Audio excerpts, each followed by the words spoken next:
obviously a really disappointing day for all the team. There's nothing worse letting down, such a great team, fans, family members, the whole thing. But that's sport. It's the brutal part of sport, unfortunately. And the only thing we will be doing is congratulating the British for doing just an awesome job, running a great campaign.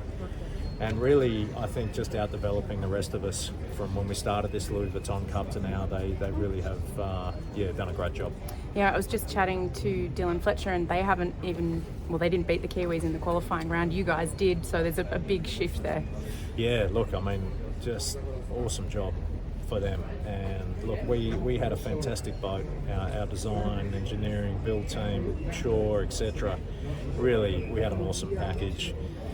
I thought it was very, very close between the two teams out there, but at the end of the day, the British did a better job and they deserved to go to the match.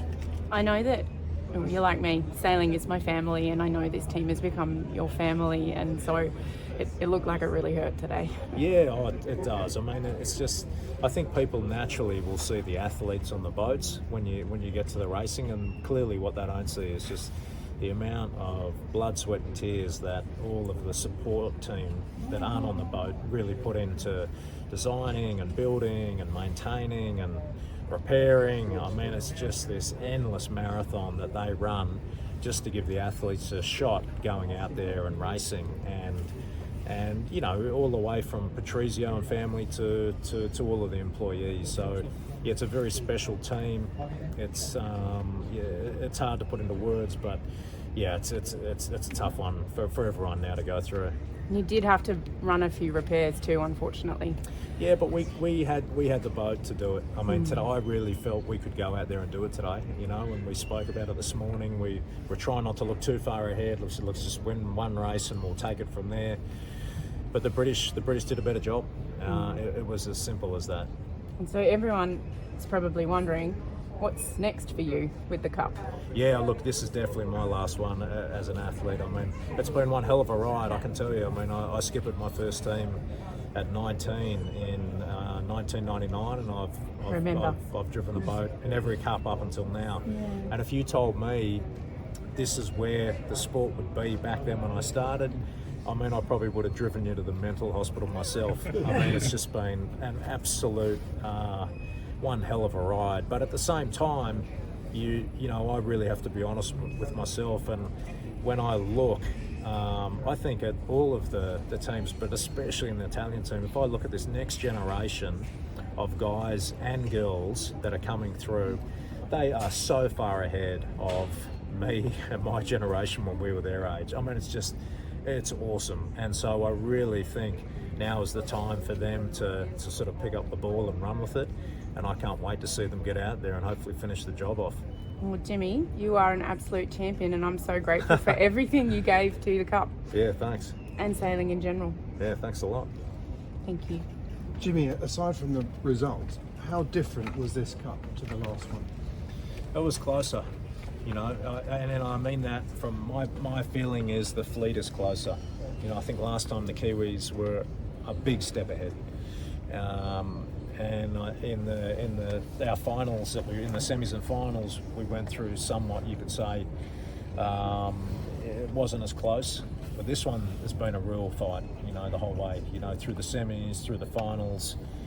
And even we saw in the preliminary regatta that that it's close with the Kiwis. So yeah, it's going to be fascinating to see how it plays out. How much more pressure do you think they're under, or do you think they've been able to learn from watching this close racing? Well, they've definitely been able to learn from watching the racing, certainly seeing all the data and the performance numbers, etc. But the great thing about sport is that there's nothing like real competition, and I've been there as a defender, and it's tough when you're sitting there on the sideline, you're watching this close semi-final racing, close final series. The performance and the learnings you get as a team during those moments are just huge. You just can't emulate that sort of preparation. So for the British team, for Ben and his guys, they're going into it as well prepared as I believe they can be. They are battle hardened and ready to race. But the Kiwis are unknown. We don't know what they've been doing for all this time, and I've got a huge amount of respect for them. They will be very tough. We suspected right from the start that reliability, because of the complexity of these boats, would play a big part. Unfortunately, you were on the wrong side of that line a few times. I just wondered, going back to sort of the main sheet traveller failure that you had, whether that then compromised your ability later on. No, I don't think so. Look, I honestly, I think our team just did an amazing job with our boat. It was a fantastic boat, and really, you know, we had the opportunity to get it done. We had the opportunity to win races. We had the opportunity today to go out and win a race, and ultimately we were beaten by a better team. Well done, all the same. Thanks. Jimmy, in the tradition of the Louis Vuitton Cup, is it important? In America's Cup, for example, are you inspired by Marco Gardoni, who was 20 years old? Which kind of sailor could he become? Yeah, I have really been inspired by our youth and women's team. I mean, I'm just blown away at the level that both teams are at. And yeah, if I look at our youth team that really went out and dominated the Youth America's Cup, I mean, Italian sailing is in such great hands. There's just so much talent coming through. And even on board the boat, you know, I mean, Keko and I were really on one end of the scale.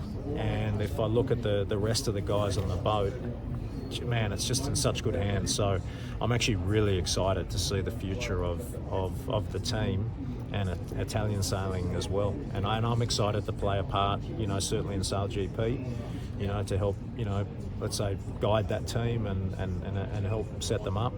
And who knows in the Cup what role I'll play in the future. But it's, you know, like I said, it's as an athlete, the time's up. What's the recommendation for nations who are not involved in the America's Cup yet? What's the best pathway? Buy an AC40, be part of it, or how do you get there? Yeah, look, the biggest challenge with the Cup, and it's, trust me, I've lived it for 25 years, is you never know. That's the hardest part. You know, no one knows what the rules will be for the next one, and that's always a challenge for all. But it adds to the uniqueness of the event at the same time. So, look, I believe any you know, young guy or girl out there, it's just all about putting it, like anything, putting the work in, the preparation. And I'd say at this stage, you know, a lot of the next generational talent seems to be coming from either the Olympic route or probably Sail GP. Jimmy, in your opinion, we can say now, yes, Luna Rossa will run the next America's Cup? Well, that's up to Patrizio and his family to decide that. You know, they've just been absolutely amazing, you know, ambassadors for the sport and for the Cup. They just bring so much class and passion, and you know, there's some amazing fans. I really do. I really hope that Luna Rossa remains in the Cup and they keep it alive, because I believe it's in great hands. I mean, I just look at our young guys and girls that are coming up, and yeah, I really believe they can carry this forward and go out there and get the job done. Oh, it's been the absolute highlight of my career. It really has. I mean, you know, been able to, for the last 7 years, really been based in Sardinia, down in Cagliari, and being embraced as, you know, the only, let's say, non-Italian on the sailing team. It's just been just an absolute privilege, you know, and such. When you look at your career and all the different things you get to do, I feel like it's so rare to be able to do that and have that opportunity as an athlete. So I just feel so lucky to have been able to, yeah, just be embraced by the Italians, and clearly it just feels like another home for me now. Jimmy, you know